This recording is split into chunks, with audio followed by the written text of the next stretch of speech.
नमस्कार, मैं हूं आपके साथ आस्था कौशिक। पीडब्ल्यूडी में ट्रांसफर से जुड़े भ्रष्टाचार मामले में मुख्यमंत्री योगी ने बड़ा एक्शन लिया है। पीडब्ल्यूडी मंत्री जितिन प्रसाद के ओएसडी के एके पांडे का ट्रांसफर कर दिया गया है, जबकि अन्य 5 अधिकारियों को भ्रष्टाचार के आरोप के बाद निलंबित कर दिया गया है।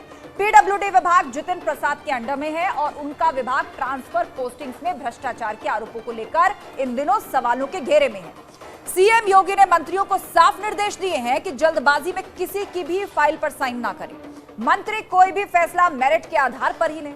भ्रष्टाचार की एक भी घटना बर्दाश्त नहीं होगी। वहीं पीडब्ल्यूडी एक्शन के बाद मंत्री जितिन प्रसाद दिल्ली में हैं और खबर यह कि जितिन प्रसाद दिल्ली में कई बीजेपी नेताओं से मुलाकात करेंगे। इसी पर करेंगे चर्चा, लेकिन उससे पहले आप ये डिटेल रिपोर्ट देखिए।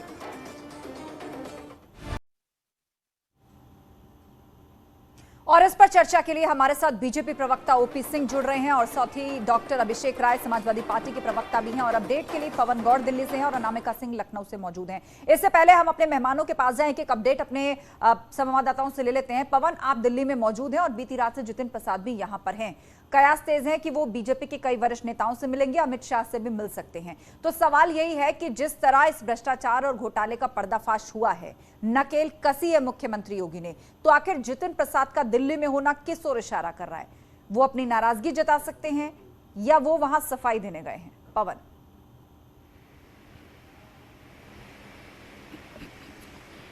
देखिए, जिस तरह से पूरा मामला जब सामने आया तो जितिन प्रसाद के कई सारे जो सहयोगी करीबी जो थे, चाहे ओएसडी की बात करें या अन्य अधिकारियों की बात करें, उन पर कई सारे अधिकारियों को सस्पेंड किया गया, कार्रवाई की गई।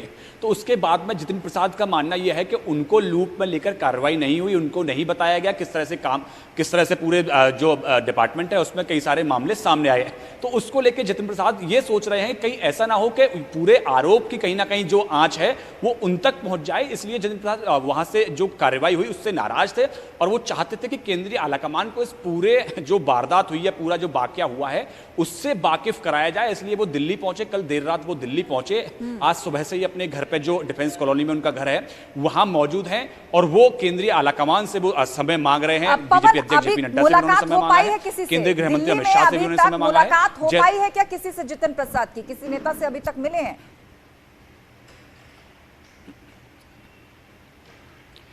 देखिए, अभी तक दिल्ली में उनकी किसी नेता से मुलाकात नहीं हो पाई है। अभी वो वक्त मांग रहे हैं क्योंकि पार्लियामेंट सेशन चल रहा है। सभी जो वरिष्ठ नेता हैं पार्टी के, सब पार्लियामेंट में जाते हैं। जेपी नड्डा जो बीजेपी के अध्यक्ष हैं, उनके कई सारे कार्यक्रम सुबह से लगे हुए थे, तो वो कार्यक्रमों का दौर लगातार चल रहा है। ऐसे में जैसे ही उनको समय मिलेगा तो वो तुरंत नेताओं के पास जाएंगे और अपनी बात रखेंगे, किस तरह से वो उनके मन में क्या चल रहा है, क्या पूरे मंत्रालय के विभाग में क्या क्या हुआ, किस तरह से अधिकारियों के फेरबदल हुए, ट्रांसफर हुए, उनके उसमें उनकी क्या भूमिका थी, क्या नहीं थी। बिल्कुल, तो अभी इंतजार है मुलाकातों का। पवन, आप नजर बनाकर रखिए, आपसे चर्चा जारी रहेगी। मुलाकातें होनी है जो दिल्ली में वरिष्ठ नेताओं से जितिन प्रसाद की, उसका इंतजार रहेगा। इस बीच लखनऊ में कितनी उठापटक चल रही है नामिका?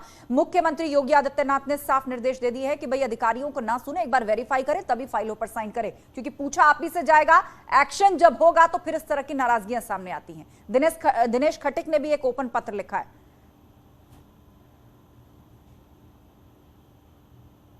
पशुधन विभाग से जहां पे करप्शन की बात सामने आई, इसके बाद जो ट्रांसफर सेशन में तबादले हुए हर विभाग में, उसमें 3 विभाग ऐसे हैं जिसमें अब तक गड़बड़ी सामने आ चुकी है। हालांकि सबसे पहले इसका विस्फोट स्वास्थ्य मंत्री ब्रिजेश पाठक ने ही किया, अपने विभाग में उन्होंने सवाल खड़े किए पत्र लिख के। इसके बाद पीडब्ल्यूडी भी इसी जद में आया और तमाम कार्रवाई भी इसको लेकर की। पीडब्ल्यूडी विभाग में एचओडी समेत 5 लोगों पर कार्रवाई हो चुकी है।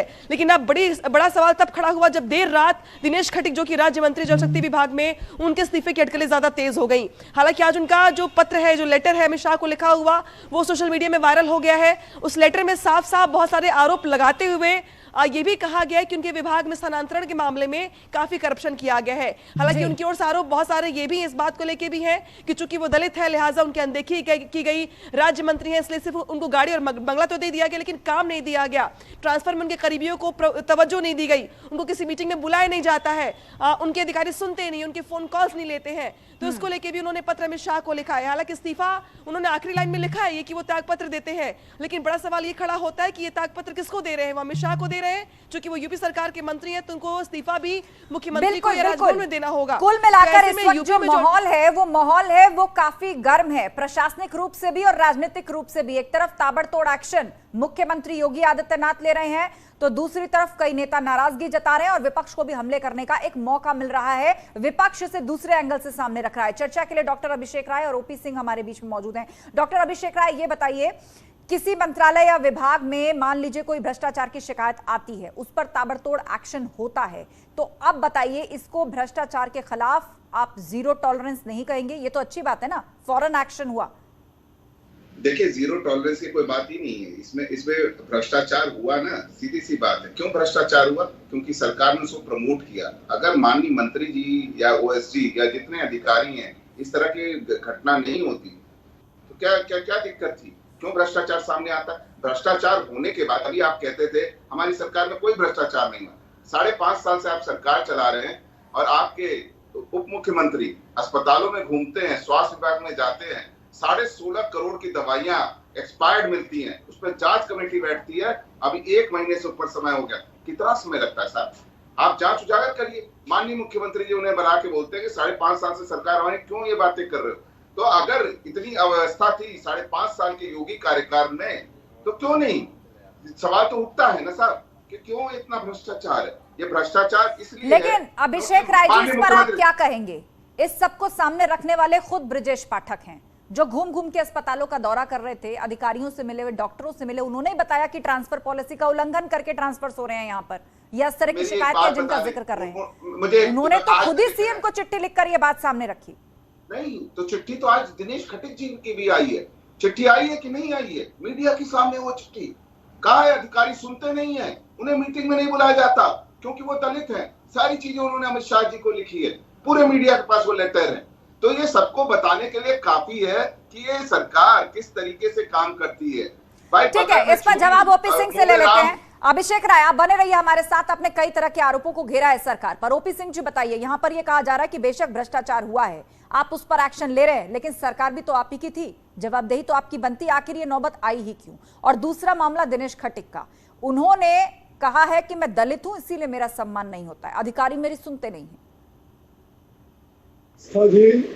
2017 में जब से भारतीय जनता पार्टी की सरकार बनी है और उसके मुख्यमंत्री आदरणीय योगी आदित्यनाथ जी है, ये पूरी दुनिया जानती है, प्रदेश नहीं पूरी दुनिया जानती है कि उनकी कार्यप्रणाली का तरीका क्या। और जब से उन्होंने शपथ लिया है आज तक भ्रष्टाचार के मामले में जीरो टॉलरेंस की जो उनकी नीति है उसको दुनिया देख रही है।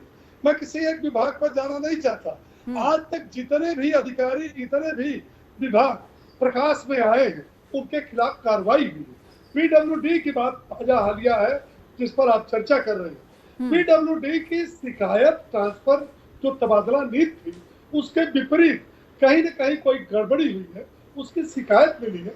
उस शिकायत के आधार पर तत्काल मुख्यमंत्री जी ने कृषि आयुक्त मनोज कुमार सिंह के नेतृत्व में 3 सदस्यीय कमेटी का गठन किया। कमेटी ने ये दिया है कि इस तबादला नीति का पालन सही नहीं हुआ, कुछ जगहों पर गड़बड़ी की है। अब जानते हैं आप कि जब योगी जी के सामने गड़बड़ी करने वाले अधिकारियों का नाम आएगा, चाहे वो किसी पद पर हो, चाहे वो मंत्री हो, चाहे वो अधिकारी हो, किसी पद पर हो, उसके खिलाफ तत्काल कार्रवाई होना। ठीक है, सरकार एक तरफ कड़े एक्शन का दावा कर रही है, लेकिन विपक्ष की भी अपनी दलीलें, अपने सवाल हैं। अभिषेक राय जी, ये बताइए, एक मंत्री के ओएसडी को सीधे सीएम ने हटा दिया और भी कई अधिकारी नपे हैं, लिस्ट अभी और लंबी आएगी। आपको नहीं लगता भ्रष्टाचार के खिलाफ ये एक्शन है, ये कड़ा संदेश है और बड़ा संदेश भी है, ना सिर्फ जनता के लिए बल्कि अपने तमाम मंत्रियों और प्रशासनिक अधिकारियों के लिए भी? आप मुझे एक चीज बता दीजिए कि बिना मंत्री की जानकारी के ट्रांसफर और पोस्टिंग हो जा रही है। किस लिए मंत्री बना रखा है? क्यों टैक्स पेयर्स का पैसा बर्बाद कर रहे हैं इनकी सुरक्षा में, उनको कैबिनेट देने में और सारी चीजें देने में? क्यों बर्बाद कर रहे हैं? अगर मंत्री की जिम्मेदारी नहीं, अब माननीय मुख्यमंत्री जी टीम लीडर है, जैसे आप लोग कहते हैं कि अनाज बांट दिया, शौचालय बना दिए, ये सारी चीजें कहते हैं, उसका क्रेडिट योगी जी और मोदी जी को जाता है। तो जो भ्रष्टाचार हुआ है उसका क्रेडिट कौन लेगा? कौन लेगा? कौन जवाबदेह होगा? योगी 2.0 की सरकार चल रही है, माननीय मुख्यमंत्री जी उतने जवाबदार होने चाहिए और उनको कैबिनेट से माननीय मंत्री जी को बर्खास्त गड़बड़ी हुई है। इसको आप क्यों भ्रष्टाचार बार बार कह रहे हैं? भ्रष्टाचार है, भ्रष्टाचार है, व्याप्त बढ़ता है। 3 साल अरे आप दूसरे को शिक्षा मत दीजिए। समाजवादी पार्टी भ्रष्टाचार के कारण ही चली। भ्रष्टाचार है। समाजवादी पार्टी और बसपा ये केवल गुंडा राज और भ्रष्टाचार के कारण गई, और हमारी सरकार केवल भ्रष्टाचार के खिलाफ कार्रवाई। मैं इनके बीच में नहीं बोल रहा था, एक एक करके बोलिए। ओपी सिंह जी, मैं आपको अलग से समय दे दूंगी, 10 सेकंड बात पूरी कीजिए। अभिषेक राय, मैं बहुत सीधी सी बात पूछता हूँ, पीडब्ल्यूडी में इतना भ्रष्टाचार नहीं होता जो ये कहते थे कि सड़कें गड्ढा मुक्त हैं। आप उत्तर प्रदेश में घूम के देख लीजिए, एक ऐसा जिला बता दीजिए जहाँ गड्ढे युक्त रोडे ना हो। ये पीडब्ल्यूडी का भ्रष्टाचार है कि 3 साल मरे हुए आदमी को इन्होंने क्या कहते हैं पोस्टिंग दे दी, एक पद पे 3 आदमियों को पोस्ट कर दिया। तो अभिषेक जी, जांच हो रही है ना उस पर, जांच हो रही है ना उस पर, तो भ्रष्टाचार क्यों होने दिया? आप कहते थे हो तो रही है ना जांच, जो सामने आ रहा है उस पर कार्रवाई हो रही है। मंत्री के ओएसडी सीधे तौर पर हटा दिए गए, कई अधिकारी नपे, लिस्ट अभी लंबी है। लेकिन आप एक बात को पकड़ के बैठे हैं कि ये हुआ ही क्यों। ठीक बात है, सरकार जिनकी उनको जवाब देना चाहिए, ये हुआ ही क्यों। ओपी सिंह जी, अब आप कड़ा मैसेज तो दे रहे हैं, लेकिन यहाँ पर सपा बार बार ये कह रही है कि ये हुआ ही क्यों। 5 साल से सरकार तो आपकी है, और बड़ा क्या मंत्री को पता नहीं है कि उसकी नाक के नीचे किस तरह ट्रांसफर हो रहे हैं। ठीक। आस्था जी, समाजवादी वो पार्टी है जिसको गांव की एक कहावत है कि चोरों को सारे नजर आते हैं चोर। ये बैठे बार भ्रष्टाचार। अरे भाई, तबादला में गड़बड़ी हुई है, और जो गड़बड़ी किया उसके खिलाफ कार्रवाई हो रही है। और बात मजे की बात होगी, ये भारतीय जनता पार्टी की सरकार में ही आस्था जी संभव है कि मंत्री और डिप्टी सीएम वो भ्रष्टाचार हुआ हो या गड़बड़ी हुआ हो, उसको हम सब संज्ञान में लेकर के और सब कार्रवाई भी कर रहे हैं। अभिषेक राज चुप रहिए, अभी आपको दर्द मैं फिर आऊंगी, 1 मिनट रुक जाइए अभिषेक जी, बात पूरी करिए। बोलिए ओपी सिंह। सवालों का जवाब बोलिए मत, सवालों का जवाब लीजिए। ठीक है, आपने बात पूरी की ओपी सिंह। अभिषेक राय, गड़बड़ी हुई है तो हमने ही तो उठाया। ठीक है, आप बार कह रहे हैं जो गड़बड़ी हुई है हम ही ने तो उठाया, ये तो अपने आप में एक नजीर है। तबके के सूबे के मंत्री कह रहे हैं कि देखिए ये गड़बड़ी हो रही है, वो खुद संज्ञान में ला रहे हैं। अभिषेक राय, किस बात पर आपत्ति है फिर? क्या दूसरी सरकारों में ठीक है ओपी सिंह, बोलने दीजिए अभिषेक राय को, बोलने दीजिए। बोलिए अभिषेक राय। संभव हुआ समाजवादी पार्टी में एक उदाहरण ओपी सिंह साहब ने कहा चोरों की पार्टी। चोरों पार्टी कौन है सबको पता है। मुख्यमंत्री ईमानदार खड़ा कर दो और पीछे भ्रष्टाचार होता रहे, कोई दिक्कत नहीं। वाह साहब वाह, बड़ी अच्छी ईमानदारी, ये मानते हो ना, बड़ी अच्छी ईमानदारी है। अरे चोर ये मानते हो आप ना, आप लोग मंत्री ईमानदार है। आप लोग जो शब्द कहोगे उसी जवाब में जवाब दूंगा आपको। मानते हो ना कि मंत्री ईमानदार है। देखिए, इस तरह के हमले मत करिए एक दूसरे पर, इस तरह के हमले मत करिए। फैक्ट्स पर बात करिए, फैक्ट्स पर बात करिए, विचारधारा पर बात करिए, प्रकरण पर बात करिए। ये इस तरह चोर और इस तरह के शब्द इस्तेमाल मत करिए। आप बताइए भ्रष्टाचार है कि नहीं है? मुख्यमंत्री को पता ही नहीं है कि लिस्ट साइन हो जा रही है। क्यों मंत्री बना रखा है? क्यों इस्तीफा क्यों नहीं देते जितेंद्र प्रसाद? क्यों नहीं माननीय मुख्यमंत्री जी बर्खास्त करते जितेंद्र प्रसाद जी को? बर्खास्त करिए, आप जिम्मेदारी लीजिए हर चीज। देखिए, दिल्ली में जितेंद्र प्रसाद अभी दिल्ली में है, जितेंद्र प्रसाद अभी, और कई वरिष्ठ नेताओं से मुलाकात होनी है, और गृह मंत्री अमित शाह से भी उनकी मुलाकात होनी है। और कयास ये लगाया जा रहा है कि मुमकिन है वो वहां पर, लोग कह रहे हैं कि गुस्सा है, लेकिन हो सकता है अपनी सफाई देने के लिए हो। तो मुझे लगता है थोड़ा समय देके इंतजार करना चाहिए और देखना चाहिए कि दरअसल दिल्ली बुलाए गए हैं या खुद पहुंचे हैं, किससे बातचीत करते हैं, क्या मुलाकात होती है। आप दोनों बने रहिए, अभिषेक राय और ओपी सिंह। ठीक है, आप बने रहिए, क्योंकि हमारे संवाददाता पवन गौड़ दिल्ली से हमारे साथ लाइव हैं, वो इस हलचल पर नजर बनाए हुए हैं। पवन गौड़, यहां सपा की तरफ से सवाल उठाया जा रहा है कि क्यों नहीं जितेंद्र प्रसाद का इस्तीफा ले लेते मुख्यमंत्री, इतनी बड़ी बात हो गई। तो अब जितेंद्र प्रसाद का दिल्ली आना, क्या उन्हें दिल्ली बुलाया गया था या वो अपनी मर्जी से पहुंचे हैं? किनसे मुलाकात आज उनकी होगी?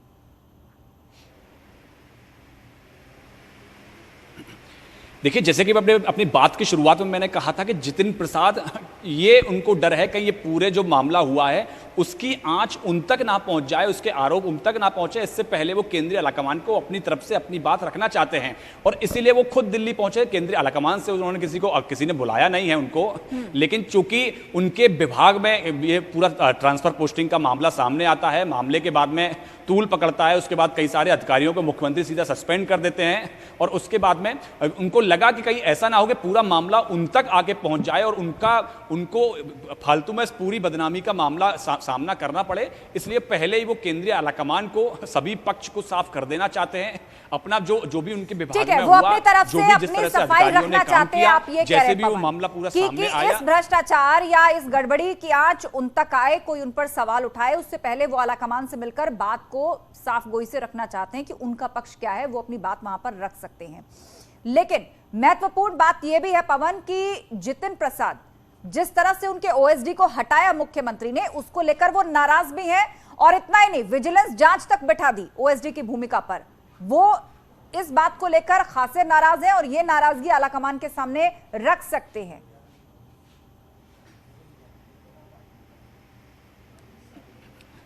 जी, जाहिर तौर पे जिस तरह से उनके पूरे विभाग में कार्रवाई हुई और उनको लूप में नहीं लिया गया, सीधे मुख्यमंत्री स्तर से कार्रवाई की जाती है और तमाम अधिकारियों को, उनके ओएसडी समेत जो तमाम अधिकारी हैं उनको सस्पेंड कर दिया जाता है। तो कहीं ना कहीं जितिन प्रसाद का ये कहना था, कम से कम उनको लूप में रखना चाहिए था, उनको इस पूरी विभागीय कार्रवाई के बारे में एक संज्ञान देना चाहिए था। पूरा जो मुख्यमंत्री दफ्तर से उनके साथ में बातचीत की जानी चाहिए थी, जो कि कहीं ना कहीं अभाव रहा। उसी के चलते उनको लग रहा है कहीं ऐसा ना हो कि मुख्यमंत्री के सामने सही वस्तु स्थिति नहीं पहुंची है, इसीलिए मुख्यमंत्री ने बिना उनको बताए तमाम अधिकारियों पर कार्रवाई कर दी है। तो ऐसा ना हो कि मुख्यमंत्री के पास में गलत संदेश पहुंच जाए, इसलिए पहले ही वो आलाकमान को वस्तुस्थिति स्पष्ट कर देना चाहते हैं और कार्रवाई हुई और उनको लूप में नहीं लिया गया। ये बातें आज जितिन प्रसाद आलाकमान से मिलकर रख सकते हैं। अनामिका भी हमारे साथ लखनऊ से जुड़ी हुई है। अनामिका, ये जो जांच बिठाई गई है, क्या इसकी फाइनल रिपोर्ट थी या अब भी ये लिस्ट लंबी है? आने वाले समय में कुछ और ऐसे अधिकारियों का भी पटाक्षेप हो सकता है जो इस गड़बड़ी या भ्रष्टाचार, इस पूरे जो ट्रांसफर का गड़बड़ जाला है, उनकी भूमिका रही हो?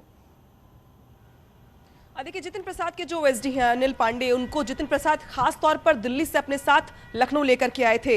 ये जानकारी बहुत महत्वपूर्ण है क्योंकि मुख्यमंत्री ने पहले ही कह दिया था कि किसी भी मंत्री को अपने पसंदीदा ओएसडी को रखने का मौका नहीं मिलेगा, जो उनके साथ रह चुके हैं लंबे समय तक, यानी कि फ्रेश स्टाफ रखा जाएगा। लेकिन बावजूद इसके जितिन प्रसाद के जो ओएसडी है वो उनके पुराने साथ में काम कर चुके हैं, वो उनको दिल्ली से लेकर लखनऊ तक लेकर के आए। ये बात और है कि जितिन प्रसाद के पास अब अपने अलग कारण है और उनका ये कहना है कि भाई मेरे विभाग में दखल अंदाजी की गई। दूसरा जो अपने बड़ा सवाल ये पूछा कि अब जो लिस्ट है वो कितनी लंबी है, तो हाँ, पीडब्ल्यूडी विभाग की अगर बात की जाए तो वहां पे 5 लोगों पे कार्रवाई हो चुकी है, जिसमें एचओडी मनोज गुप्ता समेत प्रशासनिक अधिकारी, स्टाफ ऑफिसर, जो प्रस्ताव बनाते हैं कर्मचारी, वो तो उन पर 5 लोगों पे कार्रवाई हो चुकी है। यानी कि पीडब्ल्यूडी में ऑपरेशन हो चुका है करप्शन को लेकर के मुख्यमंत्री का। लेकिन अब बारी है स्वास्थ्य विभाग की, क्योंकि स्वास्थ्य विभाग में भी यही गड़बड़ी सामने आई थी। हालांकि हेल्थ में तो सबसे पहले गड़बड़ी सामने आई थी, जहां पे ब्रजेश पाठक ने सवाल खड़े कर दिए थे अपने विभाग पे, तो उसको भी लेके जो जांच कमेटी बनाई गई थी, उस जांच कमेटी को भी 2 दिन का समय दिया गया था।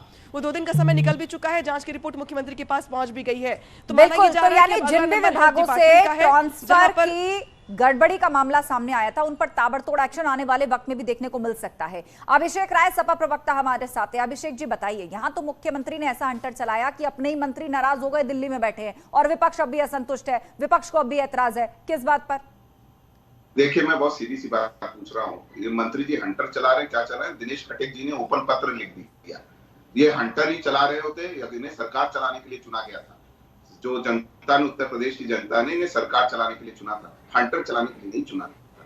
कि दिनेश खटेक जी को ये कहना पड़ रहा है कि मैं दलित हूँ इसलिए मेरे अधिकारी नहीं सुन रहे। अब आप दिनेश खटीक पर आ गए, मैं जितिन प्रसाद पर सवाल पूछ रही हूँ, आप दिनेश खटीक पर आ गए। भाई, मैं सरकार की बात करूंगा ना, सरकार के दोनों मंत्री हैं। हम तो करप्शन के एक्शन की बात कर रहे हैं, करप्शन के एक्शन की बात कर रहे हैं। और दिनेश खटीक को भी लेके देखिए, इशारों में मुख्यमंत्री ने कहा है कि मंत्री जरा अधिकारियों पर आंख मूंद कर विश्वास करना बंद करें, फाइल को अच्छे से पढ़ लिया करें और जरा टाइप करके रखें अधिकारियों को। देखिए, मैं तो न्यूट्रल बात करूंगा। मैंने आपसे जो बात कही, जो भ्रष्टाचार सबके सामने, मैंने उस पर अपनी बात रख दी है कि ऐसा भ्रष्टाचार हुआ क्यों।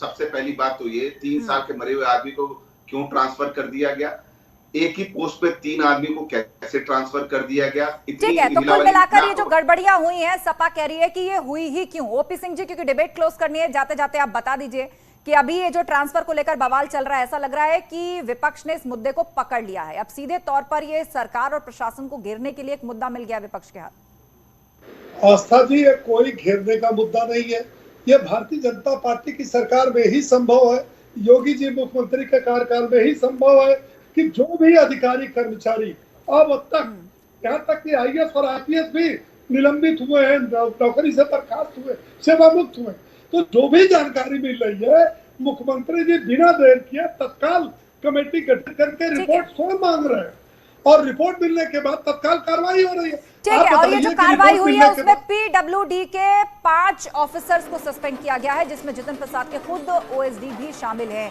और इसी बात को लेकर जितिन प्रसाद नाराज भी हैं, दिल्ली में भी हैं। आज उनकी आला कमान से मुलाकात होनी है। आप सभी मेहमानों को शुक्रिया इस चर्चा में शामिल होने के लिए। तो भ्रष्टाचार को लेकर मुख्यमंत्री योगी आदित्यनाथ ने 2 टूक कह दिया है कि इस पर 0 टॉलरेंस है, भ्रष्टाचार बर्दाश्त नहीं होगा। तो दूसरी तरफ विपक्ष है, वो इस बात को लेकर ऐतराज जता रहा है कि अगर ये गड़बड़ी सामने आई तो आई ही क्यों। और भी कई तरह के सवाल है विपक्ष के। बहरहाल इस खास पेशकश में बस इतना ही। खबरों का सिलसिला जारी है, आप जुड़े रहिए हमारे साथ।